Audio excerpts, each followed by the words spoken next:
बेटा placenta is a cushion like structure, cushion जैसा होता है जो कि ओव्यूल के बाहर प्रेजेंट रहता है। बेसिकली ओव्यूल को प्रोटेक्ट भी करता है, साथ में ओव्यूल को फूड वगैरह भी ट्रांसफर करता है। क्रायोसैक के लिए पूरा का पूरा खान पान का पूरी जिम्मेदारी किसने उठाई हुई है बेटा? न्यूसेलस ने उठाई हुई है। कहाँ रहता है एम्ब्रायोसैक? न्यूसेलस के अंदर छुपा हुआ बैठा रहता है। हेलो मेरे प्यारे बच्चों, स्वागत है आपका अपने YouTube चैनल पर। आशा करती हूँ आप सभी स्वस्थ मस्त और अपनी अपनी पढ़ाई में व्यस्त होंगे। तो आज का हमारा टॉपिक होने वाला है मेगास्पोर या फिर ओव्यूल या फिर फीमेल गैमेटोफाइट। आज हम लोग फीमेल गैमेटोफाइट के बारे में पढ़ेंगे। वो कैसा दिखता है, उसकी कौन सी लेयर प्रेजेंट होती है, उसका हेड क्या होता है, उसका बेस क्या होता है, हम सब कुछ पढ़ने वाले हैं आज इस लेक्चर में। तो बिना किसी देरी के वीडियो को स्टार्ट करते हैं with the help of this diagram. इस डायग्राम की हेल्प से हम लोग पूरा लेक्चर आज कंप्लीट करने वाले हैं।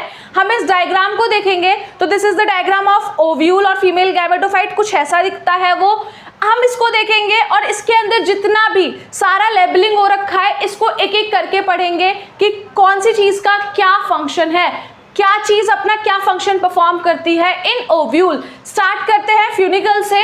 बेटा फ्यूनिकल आपको क्या देखने में लग रहा है? एक स्टॉक लाइक स्ट्रक्चर है जो कि बाहर की तरफ निकल रहा है। हाँ बेटा, funicle is a stalk like structure. यहाँ पर भी लिखा है it is a stalk that attach ovule to placenta. मतलब फ्यूनिकल का काम क्या होता है बेटा? ये हमारे इस पूरे ओव्यूल को प्लेसेंटा से कनेक्ट करता है। Now what is placenta? बेटा placenta is a cushion like structure, cushion जैसा होता है जो कि ओव्यूल के बाहर प्रेजेंट रहता है। बेसिकली ओव्यूल को प्रोटेक्ट भी करता है, साथ में ओव्यूल को फूड वगैरह भी ट्रांसफर करता है। क्लियर बेटा? उसके बाद नेक्स्ट इज हिलम। हिलम को आपको देखने में इजीली लग रहा होगा कि बिल्कुल मिड में प्रेजेंट है, लाइक इसके नीचे ओव्यूल और इसके ऊपर फ्यूनिकल है। तो हाँ बेटा, हिलम का काम क्या होता है? It connects funicle to the ovule. Funicle को ओव्यूल से कनेक्ट करने का काम किसका होगा? हिलम का होगा। इसीलिए हम इसको क्या बोल देते हैं? It is a junction between funicle and ovule. यही है junction between ovule and funicle. Junction क्या होता है बेटा? स्टेशंस होते हैं, काफी स्टेशंस के नाम के आगे जंक्शन लिखा रहता है, लाइक दादरी जंक्शन। तो वो जंक्शन है। अगर कोई भी दो या दो से ज्यादा स्टेशन आपस में जहां मिल रहे हैं उस एरिया को हम लोग बोल देते हैं जंक्शन। तो ऐसे ही यहाँ दो ऑर्गन्स आपस में मिल रहे हैं, दो चीजें आपस में मिल रही हैं और किसकी हेल्प से मिल रही हैं? हिलम की हेल्प से मिल रही हैं। इसीलिए हिलम को क्या बोल दिया गया है? Junction between funicle and ovule. Clear बेटा?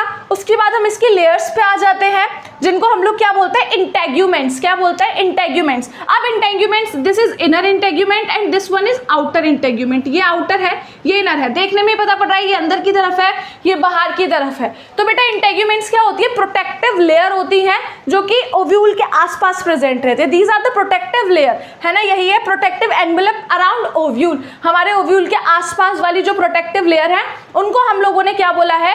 Integument. They can be one और मैनी इन नंबर्स। देखा ना आप लोगों ने कि इंटेग्यूमेंट यहाँ पर दो है, लेकिन किसी किसी ओव्यूल में 3 भी हो जाते हैं, 4 भी हो जाते हैं, 5 भी हो जाते हैं। ठीक है, depends upon the size of the ovule. Size जितना ज्यादा होगा उतनी ज्यादा उसकी लेयर्स देखने के लिए आपको मिलेंगी। ठीक है बेटा? तो ये क्या लिखा है? दे कैन बी वन और मैनी इन नंबर्स। ये मैं आपको बता चुकी हूँ। तो इंटेग्यूमेंट्स का काम सिंपल सा है। ऑब्वियसली बेटा जो चीज बाहर प्रेजेंट होती है वो प्रोटेक्शन का ही काम करती है। अगर हम लोग बात कर ले अपनी स्किन की, स्किन भी तो हमें प्रोटेक्ट कर रही है। घर के बाहर क्या होता है? सबसे पहले एंट्रेंस में क्या होता है? गेट होता है, डोर होता है ना। डोर का काम क्या है? प्रोटेक्ट कर रहा है वो हम लोगों को। बाहर के एनवायरमेंट से हम गेट को बंद करते हैं, कोई अंदर आ ही नहीं सकता हमारी परमिशन के बिना। तो ऐसे ही अपने आप दिमाग लगा सकते हैं कि इंटेग्यूमेंट्स बाहर के साइड प्रेजेंट है तो ऑब्वियसली प्रोटेक्शन का काम कर रहा होगा। क्लियर बेटा? उसके बाद द नेक्स्ट इज माइक्रोपाइल। तो बेटा हर किसी चीज के दो एंड होते हैं, लाइक हमारे भी दो एंड है।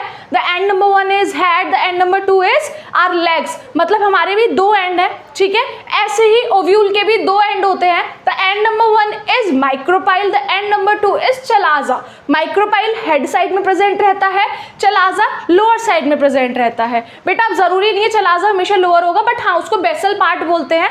हम कैसे भी ओव्यूल को टर्न करके देख सकते हैं। हम माइक्रोपाइल को नीचे कर सकते हैं, चलाजा को ऊपर कर सकते हैं, चलाजा को नीचे कर सकते हैं, माइक्रोपाइल को ऊपर कर सकते हैं, नो इशू। ठीक है बेटा, उसके बाद माइक्रोपाइल देख लेते हैं। माइक्रोपाइल क्या है? A small opening at the tip of the integuments. मतलब ये इंटीग्यूमेंट्स प्रेजेंट है, इसके यहाँ पर स्मॉल ओपनिंग है बीच में, तो इसी को क्या बोला गया है, माइक्रोपाइलर एंड या फिर माइक्रोपाइल। इसके आसपास ये इंटेग्यूमेंट्स है, यहाँ पर बीच में ओपनिंग है, इसको क्या बोला गया है बेटा, माइक्रोपाइलर एंड या फिर माइक्रोपाइल। क्लियर बेटा। नेक्स्ट इज चलाजा या फिर चलाजल एंड। चलाजा का काम क्या है, हम लोगों ने एक एंड देख लिया, दूसरा एंड क्या है, बेसल पार्ट, लाइक जो उसको खड़ा करने में, लाइक उसको अगर वो बैठा हुआ है ओव्यूल तो उसको बेसिकली बेस प्रोवाइड करेगा, वो कौन है बेटा, चलाजा या फिर चलाजल एंड। क्लियर। उसके बाद the next is embryo sac. Embryo sac बेटा बिल्कुल बीच में प्रेजेंट रहेगा।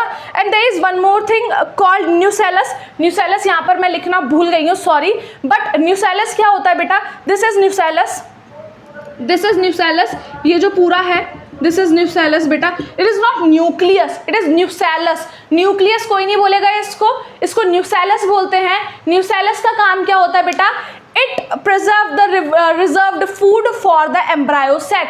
एम्ब्रायो सैक के लिए पूरा का पूरा खान पान का पूरी जिम्मेदारी किसने उठाई हुई है बेटा, न्यूसेलस ने उठाई हुई है। पूरा खाना पीना कौन देखने वाला है, न्यूसेलस देखने वाला है। इसके अंदर बहुत सारा फूड रहता है। रिजर्व फूड का काम किसका है बेटा, न्यूसेलस का काम है। न्यूसेलस के अंदर छोटा सा एग प्रेजेंट रहता है, दैट इज एम्ब्रायो सैक। और एम्ब्रायो सैक क्या होता है बेटा, female gametophyte which is located into the nucellus. मतलब यही वो फीमेल गैमेटोफाइट है जो कि न्यूसेलस के अंदर रहता है, और यही हमें क्या बनाकर देने वाला है, सीड बनाकर देने वाला है। ऑब्वियसली बेटा ओव्यूल क्या बनता है, सीड बनता है।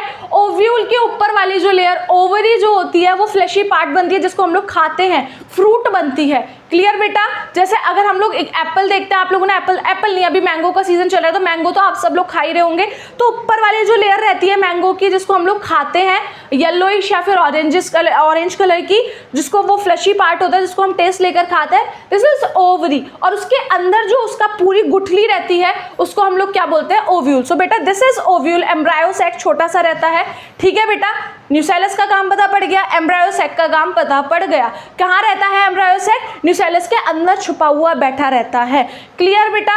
आगे बढ़ते हैं टाइप्स ऑफ ओव्यूल्स। ओव्यूल्स, अब आप बोलोगे मैम ओव्यूल्स के भी टाइप्स होते हैं। हाँ बेटा, डिफरेंट फ्लावरिंग प्लांट्स या फिर नॉन फ्लावरिंग प्लांट में अलग अलग ओव्यूल्स रहते हैं, क्योंकि प्लांट्स भी तो डिफरेंट है तो उनके ओव्यूल भी क्या रहेंगे, डिफरेंट रहेंगे। जैसे दो type, angiosperm ovule and gymnosperm ovule. Angiosperm ovule क्या रहेगा बेटा, लोकेटेड इनसाइड द ओवरी, क्योंकि एंजियोस्पर्म बेटा फ्लावरिंग प्लांट्स रहते हैं, ये फ्लावरिंग प्लांट्स है, इनके अंदर क्या रहेगा, ओव्यूल ओवरी के अंदर रहेगा, जो कि मैंने अभी आपको पढ़ाया बिल्कुल सेम वैसे ही। पूरी ओवरी है, ओवरी के अंदर क्या है, ओव्यूल है बेटा, ठीक है। उसके बाद ovule will develop into seed inside fruit after fertilization. जब फर्टिलाइजेशन अकर कर जाएगा तो ओव्यूल क्या बन जाएगा बेटा, सीड बन जाएगा, और ओवरी फ्लशी पार्ट बन जाएगी खाने वाला। ये मैं आपको बता चुकी हूँ।